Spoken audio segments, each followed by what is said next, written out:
सबसे पुरातन सभ्यता को संजोने वाली इस वाराणसी में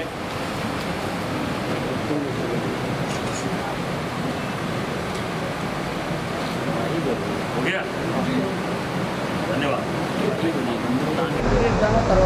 9 साल 9 सवाल क्या कहना चाहिए? देखिए, आज 9 साल बाद हम देश के प्रधानमंत्री जी से पूछना चाहते हैं, प्रधानमंत्री जी अच्छे दिनों के उस नारे का क्या हुआ जिसका झांसा देकर भारतीय जनता पार्टी केंद्र की सरकार में आ गई? क्या महिलाओं के अच्छे दिन आए? नहीं, उनके तो महंगाई से महंगे दिन आपने परोस दिए, युवकों के बेरोजगारी दिन भरे परोस दिए, किसानों की आमदनी 27 रुपये प्रतिदिन रह गई प्रधानमंत्री जी, और आपके धन्ना से दोस्त 609 नंबर के धनपति से विश्व के दूसरे नंबर के धनपति बन गए। 12 लाख करोड़ की नेटवर्थ हो गई। ये देश आपसे जानना चाहता है। संवैधानिक संस्थाओं के दमन भरे दिन आपने प्रधानमंत्री जी ला दिए।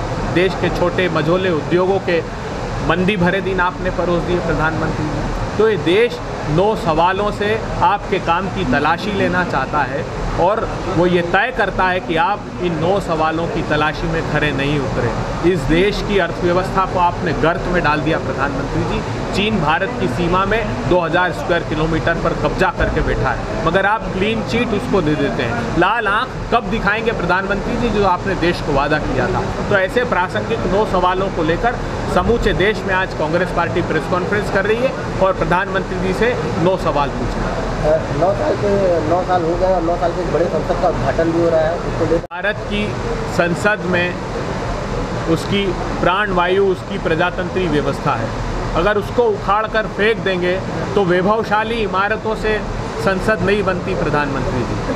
हम चाहते हैं कि देश की राष्ट्रपति महोदया, जो संविधान की अभिभावक हैं, जो आर्टिकल 79 में राष्ट्रपति और 2 सदनों से मिलकर संसद बनी है, कम से कम उस परिभाषा का मान रखिए।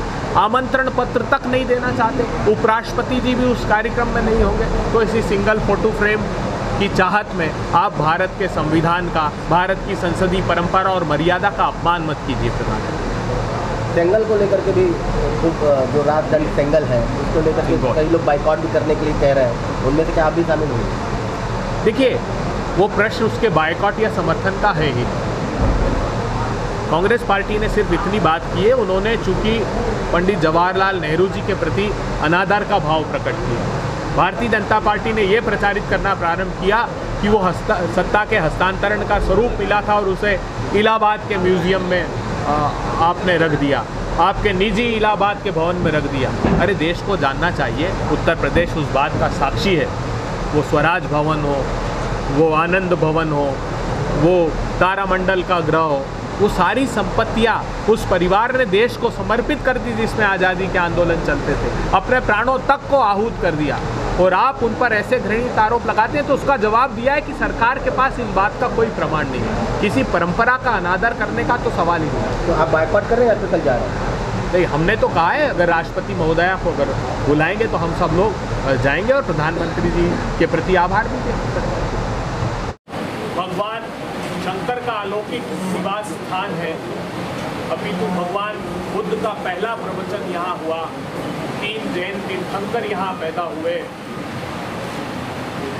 तुलसीदास जी ने रामायण की रचना की। कबीर